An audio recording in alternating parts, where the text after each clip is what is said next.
नमस्कार दोस्तों, साहित्य के पिटारे से आज सुनते हैं शिवानी जी की कहानी अपराधी कौन।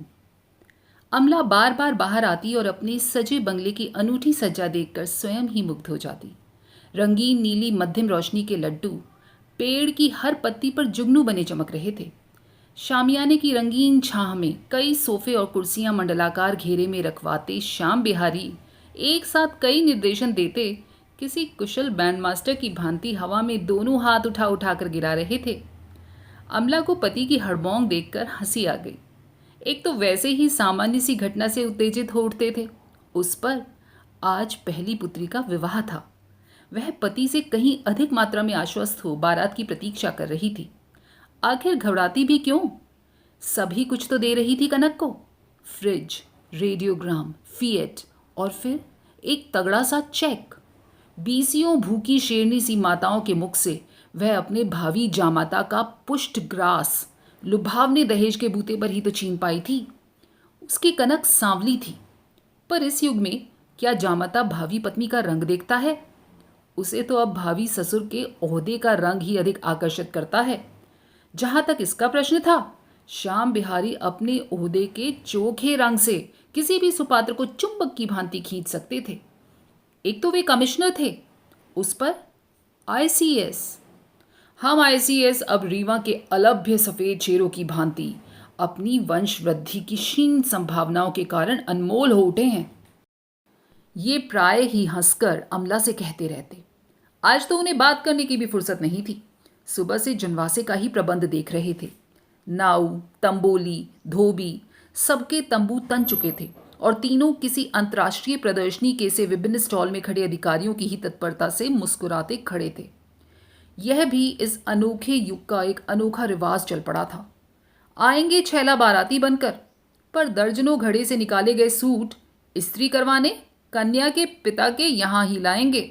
जिसे देखो वही हजामत बनवाने बैठ जाएगा, चाहे घराती हो या बाराती। मुफ्त का चंदन घिस मेरे नंदन, इसी को कहते हैं। कहीं बारातियों के आने से पहले ही सब पान निगोड़े घर के मेहमान ही न चढ़ डालें। अमला मन ही मन भुनभुना रही थी। एक तो घर के ही मेहमानों ने 4 दिनों से उसका पटरा बैठा दिया था। 5 दर्जन तो बच्चे ही भिनभिना रहे थे। उस पर देवरानी और जेठानी और चचेरी ममेरी नंदों के नखरे देख उसका खून खौल रहा था। इसी से भागकर बाहर आ गई थी। बरेली वाली ममिया सास को लहसुन प्याज की बदबू से दिल के दौरे पड़ने लगते थे। उनका कमरा अलग करके उठी ही थी कि 2 चचेरी नंदों में बच्चों को लेकर भयानक युद्ध छिड़ गया था। दोनों सगी बहनें थीं, पर आज आमने सामने तनी रणचंडी ही तो बन गई थीं। उन्हें छुड़ाकर अलग किया तो उसकी स्विस भाभी एक ही पेटीकोट और बिना बाहों का ब्लाउज पहने अर्ध नग्नावस्था में अर्दली चपरासियों के सामने ही उससे साड़ी पहना देने का अनुरोध करने आ धमकी। पिछले माह उसका छोटा भाई विदेश से एक लंब तड़ंगी ब्याह लाया था। क्या करती बेचारी अमला? भाई को बुलाती और भाभी को कैसे छोड़ देती? उसकी ताड़ सी देह में साड़ी लपेटना आकाश में चंदोवा टांकना था। साड़ी पहनाते ही वे चटपट बाहर निकल आई थी। बारात भी तो आती ही होगी। उसने घड़ी देखी, अभी देर थी, पर बारात के आने से भी अधिक चिंता उसे एक और व्यक्ति के आने की थी, और वह थी उसकी फ्रांस प्रवासिनी ननद मीना, जो पूरे 20 वर्ष बाद मायके लौट रही थी। कभी ये ननद उसकी प्राण प्रिया सखी थी। वही उसे सिर आंखों पर बिठाकर इस ग्रह में लाई थी। उसकी सास ने तो दूसरी लड़की पसंद की थी। कुछ दिनों तक दोनों की मैत्री मोहल्ले भर की स्त्रियों के हृदयों में विष घोलती रही। दोनों एक से कपड़े पहनती, हंसती, खिलखिलाती, एक दूसरी को बाहों में लिए फिरती रहीं। फिर जैसे प्राय ऐसी प्रगाढ़ मैत्री का अंत होता है, वैसा ही हुआ। अचानक दोनों में ऐसी ठनकी कि आंखों ही आंखों में नंगी तलवारें लपलपाने लगी और 2 टूटे हृदयों की दरार मीना की विदा तक नहीं जुड़ी। झगड़े का सूत्रपात हुआ था आभूषणों को लेकर। मीना की विधवा मां का पूरा गहना एक सामान्य सी पोटली में बंधा काठ के बक्से में पड़ा रहता। कई बार पुत्र के समझाने पर भी वे बैंक में रखने को राजी नहीं हुई, तो खींचकर श्याम बिहारी ने कहना ही छोड़ दिया। पर इधर इनका अधिकांश समय तीर्थ यात्रा में ही निकलने लगा था और वे एक एक कर अपने आभूषण कभी बद्रीनाथ चढ़ा आती तो कभी रामेश्वरम। एक दिन अमला और मीणा ने मंत्रणा की, जैसे भी हो अम्मा के इस धार्मिक औदार्य के सैलाब को बांधना ही होगा। अम्मा जी, अब मीना की सगाई हो चुकी है, आप ऐसे गहने मत लुटाइए। अमला ने एक दिन सास को टोका। हाँ अम्मा, आज फैसला कर ही दो, क्या मुझे दोगी और क्या भाभी को। मुंह लगी मीना ने दोनों बाहें अम्मा के गले में डाल दी। कहीं ऐसा ना हो कि कभी इस करमजली पोटली के पीछे हम दोनों लड़ पड़ें। अमला हो होकर हंस उठी थी। तब तक दोनों ननद भाभी अटूट मैत्री के इस रस सागर में आकंठ डूबी थीं। इसी से कलह की काल्पनिक संभावनाओं का प्रसंग भी हास्यास्पद लग उठा था। ला मरी, निकाल ला पोटली, आज ही बांट बूंट कर झगड़ा निपटा दूं। अम्मा ने चाबी का गुच्छा हंसकर पटक दिया था और मीना चटपट पोटली निकाल लाई। उफ, कैसे कैसे भारी गहने थे। टोंक, मगर, अनंत, जयपुरी झूमर, रामपुरी मछलियां, चंद्रहार, बेसर और कुंदन की पोंची। मीना के नाना सिविल सर्जन थे, अम्मा इकलौती पुत्री थी, इसी से नाना ने गहनों से लाद दिया था। सबसे विलक्षण आभूषण था एक लंबी नीली मखमली डिबिया में बंद नागिन के आकार की लचकती करधनी। उसकी जालीदार नक्काशी पहले भी कई बार ननद भाभी को झुमा चुकी थी, पर तब तक ईर्ष्या का सर्प फन फैलाकर दोनों में से एक को भी डसने नहीं दौड़ा था। आज दोनों के कलेजे एक साथ धड़क उठे। पता नहीं अम्मा करधनी किसे देगी। मीना सोच रही थी, मैं तो अम्मा की इकलौती बिटिया हूं, करधनी मुझे ही देगी अम्मा। अमला सोच रही थी, कितने अरमानों की बहू हूं मैं, करधनी हो ना हो मेरे हिस्से में ही आएगी। अम्मा की ख्याली हंडिया में उधर उबाल पर उबाल आ रहे थे। सब गहना मन ही मन बांट चुकी थी, पर दोनों की तृष्णा के प्राण उनकी करधनी पर ही अटके थे। वे जान गई थी, बेटी तो पराया धन है, कल परसों ब्याह होगा तो पराई हो जाएगी। जिंदगी तो उसे बहू के साथ काटनी थी। फिर करधनी भी साधारण नहीं थी। एक चिर रुगण जड़िया को मीना के नाना ने उसका खोया पौरश लौटा दिया था। अपनी मूक कृतज्ञता को उसी अनूठी करधनी की कारीगारी में सदा के लिए वह अमर कर गया था। कैसी लपलपाती जीभ थी नागिन की। आंखों में जगमगाती दो हीरों की कनियां जड़ी थी। उस चमत्कारी करधनी का एक और आकर्षण था, एक पेंच घुमाते ही वह अपनी केंचुली छोड़ देती, जो क्षण भर में सिमट कर बाईं और चाबी का गुच्छा बनकर लटक जाती थी। अम्मा कहती थी, जब करधनी बनकर आई तो उसे देखने लाट साहब की मेम भी आई थी। यही करधनी आज किस भाग्यशालिनी को मिलेगी। अम्मा ने एक एक कर गहनों की दो ढेरियां बना दी। टोंक, बेसर, चंद्रहार अमला का, कंकड़, झूमर, सतलड़ी मीना की, राजस्थानी बोरला अटर बटर आया अमला की ढेरी में, कुंदन की चंपाकली, उड़ीसा की कटकी, सोने की कंघी मीना की। दोनों ढेरियां ऐसी न्यायपूर्ण सूझबूझ का प्रतीक थी कि किसी में भी घट बढ़ का प्रश्न ही नहीं उठता था। अकेली करधनी बच गई। मीना अचानक मचल गई। अम्मा, चाहे हमारी ढेरी के दो तीन गहने भाभी की ढेरी में डाल दो, पर हम तो करधनी ही लेंगी। उसने करधनी सचमुच उठा ली। सास ने बहू की गंभीर मुख मुद्रा देखी तो बड़े चातुर्य से बिगड़ती स्थिति संभाल ली। अच्छा अच्छा, देखा जाएगा। अभी तो तू दोनों पोटलियां बक्से में डाल दे। करधनी अलग रख दी है मैंने, पुर्जी डाल दे। क्यों, है ना बहू। पर अम्मा की पुर्जी के पहले ही नियति की पुर्जी पड़ गई। मीना के विवाह की तिथि निश्चित हुई तो गहने झलवाने सुनार बुलवाया गया। दोनों पोटलियों के गहने ज्यों के त्यों धरे थे। अकेली करधनी ही नहीं थी। अम्मा तो पागल ही सी हो गई थी। एक तो शुभ कार्य के पहले सोना खो गया था, महाअपशकुन, उस पर उनका सबसे प्रिय आभूषण। अम्मा ऐसा फूट फूट कर तो बाबूजी की मृत्यु पर भी नहीं रोई थी। पर यह हो कैसे गया। चाबी तो निरंतर उन्हीं के पास पड़ी रहती थी। कभी कभी बहू मांग लेती और कभी बिटिया। शीशम का वह बक्सा उन्हीं के कमरे में धरा रहता और वे दिन रात उसी कोठरी में खजाने पर बैठे सर्प की भांति कुंडली मारे बैठी रहती। भोली अम्मा भागती भागती भृगु संहिता के पंडित जी के पास भी गई थी। खोई वस्तु का चोर घर में ही है, पर मिलेगा 20 साल में, पंडित जी ने अम्मा को बताया था। 20 साल में? भाड़ में जाए करधनी। मीना के आंसू झरझर टपकने लगे थे। उसने सोचा, 20 वर्ष तक क्या उसकी कमर ऐसी ही लचीली रह जाएगी? क्या करेगी करधनी का जब कमर ही नहीं रहेगी? फिर बेचारी रिक्त कमर लेकर ही ससुराल चली गई थी। ससुर फ्रांस के इत्र के प्रसिद्ध व्यापारी थे। पति के साथ मीना ने स्वदेश त्याग दिया। धीरे धीरे वह माँ, भाई भाभी सबको भूल गई, पर करधनी को नहीं भूल सकी। इतना वह खूब समझती थी कि चतुरा नटनी सी भाभी की फुर्तीली उंगलियों ने ही भोली अम्मा की चाबी तिड़ीकर रात ही रात में करधनी गायब कर दी थी। आज पूरे 20 वर्ष पश्चात वह भाई का पत्र पाकर स्वदेश लौट रही थी। अम्मा अब नहीं रही, पर फिर भी मायका मायका है। भैया को देखा तो वे रही सही पूर्व शत्रुता भी बिसर गई।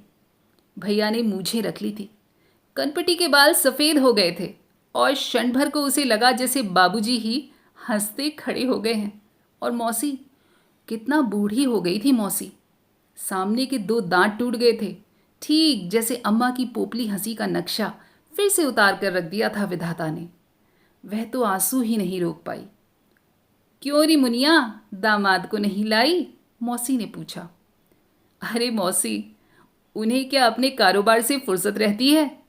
उसने बड़े गर्व से कहा और भाभी की ओर बाहें फैला दी। उसकी तन्वी भाभी बेहद फूल गई थी। करदनी धरी भी होगी तो इस विराट परिधि को कहाँ घेर पाएगी? उसे मन ही मन गहरा संतोष हो गया। उसकी कमर तो अभी भी विदेशी कॉन्सेप्ट के बंधन में कसी हुई उसकी कौमार्यावस्था का 21 इंची घेरा निभा रही थी। तुम तो मीना वैसी की वैसी ही धरी हो। भाभी का कंठ स्वर भी शरीर के साथ साथ मासल हो उठा था। भतीजी कहाँ है मेरी? मीना ने बड़े लाड से पूछा और भाभी ने एक सांवली सी लड़की को उसकी ओर ठेल दिया। मीना ने भतीजी का माथा चूमकर कहा, मेरी दिव्या से 1.25 महीना बड़ी है तू। उसे क्यों नहीं लाई बुआ? भतीजी ने बड़े प्यार से पूछा। उसे अपनी दुकान सौंप कर आई हूँ रानी। एक दिन भी बंद रहती तो लाखों का नुकसान हो जाता। क्रिसमस आ रहा है। बुआ ने दर्पपूर्ण उक्ति से महिला वृंद को घायल किया और धम्म से कुर्सी पर बैठ गई। मीना की दुकान भारती वास्तव में फ्रांसीसी सुंदरियों के लिए एक बहुत बड़ा आकर्षण थी।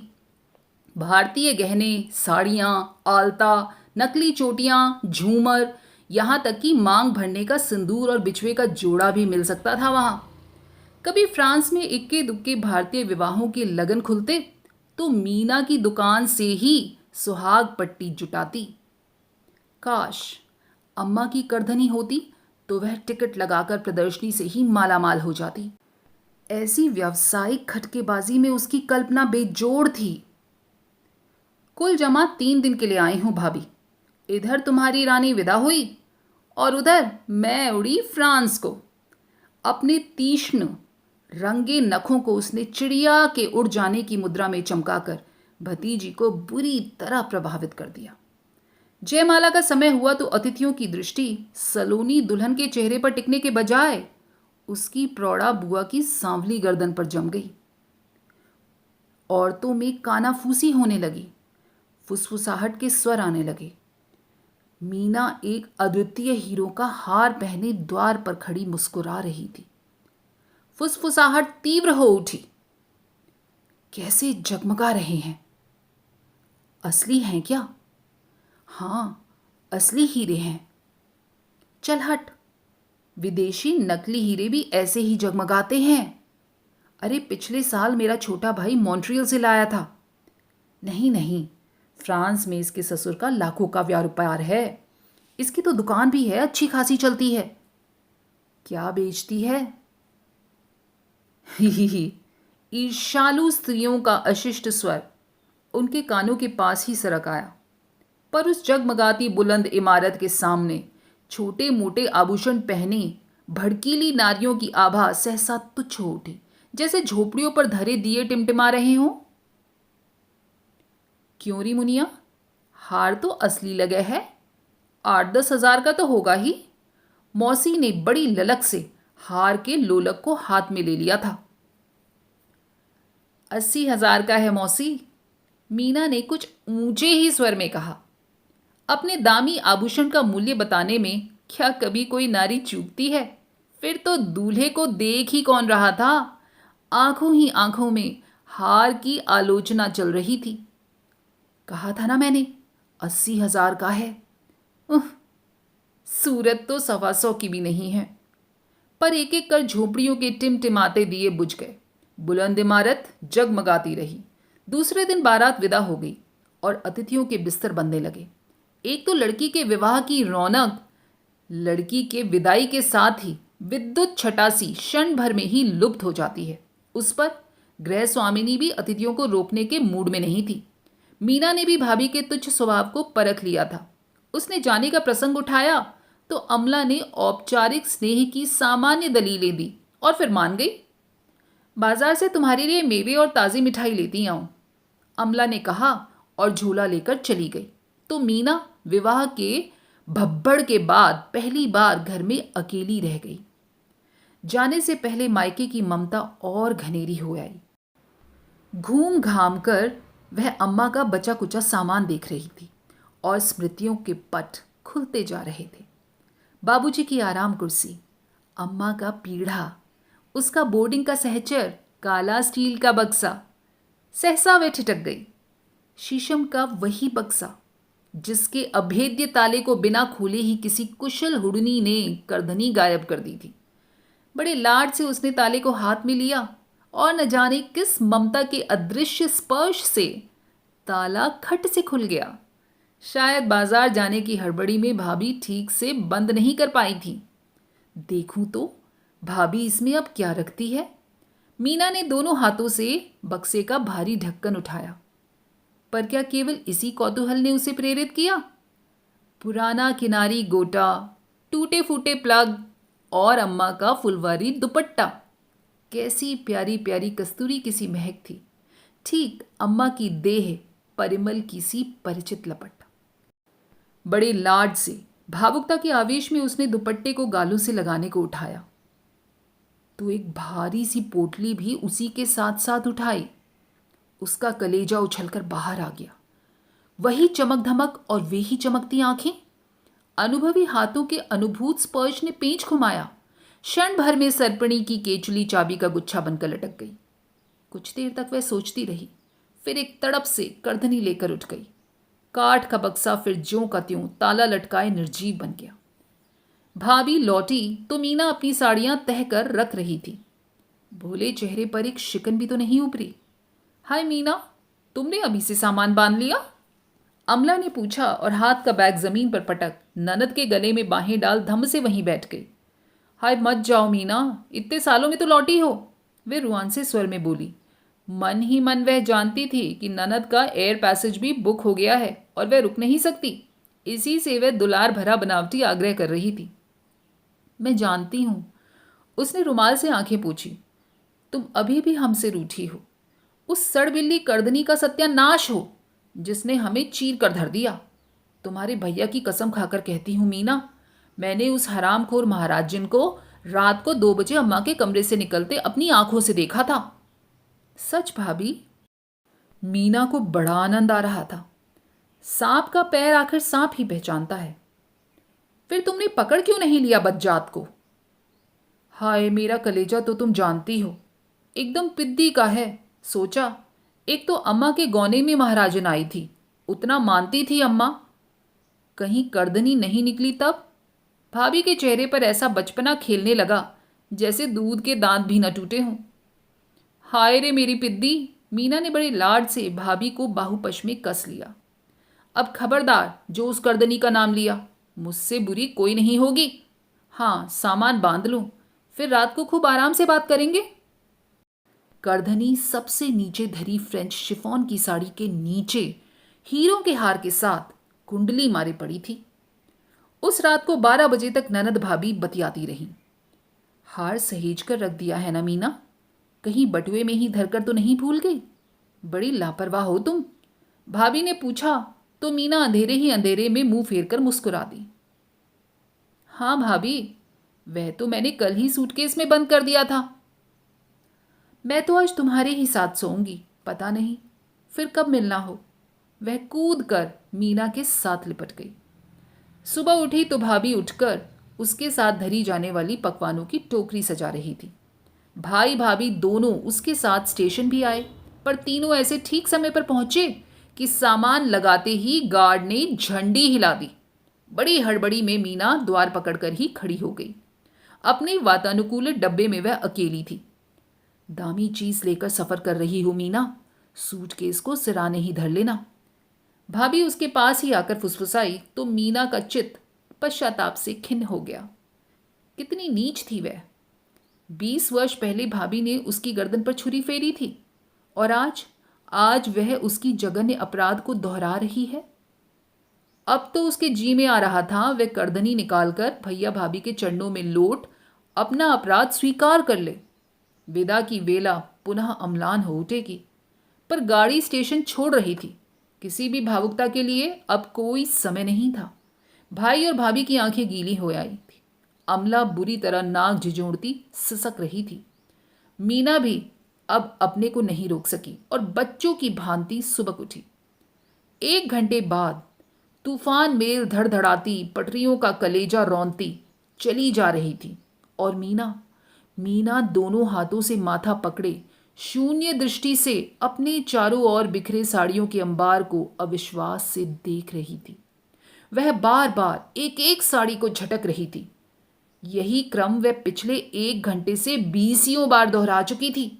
नहीं, कहीं नहीं थी। आखिर सुई तो थी नहीं, कहाँ चली गई?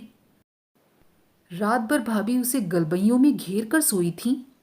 चाबी का गुच्छा पार करने में उन अद्वितीय उंगलियों ने फिर अपनी प्रतिभा का प्रदर्शन कर दिया था। करधनी तो गई ही, साथ में उसके हीरों का हार भी ले गई। अब वह अतुल को क्या मुंह दिखाएगी? जल्दी जल्दी में बीमा भी तो नहीं करा पाई थी।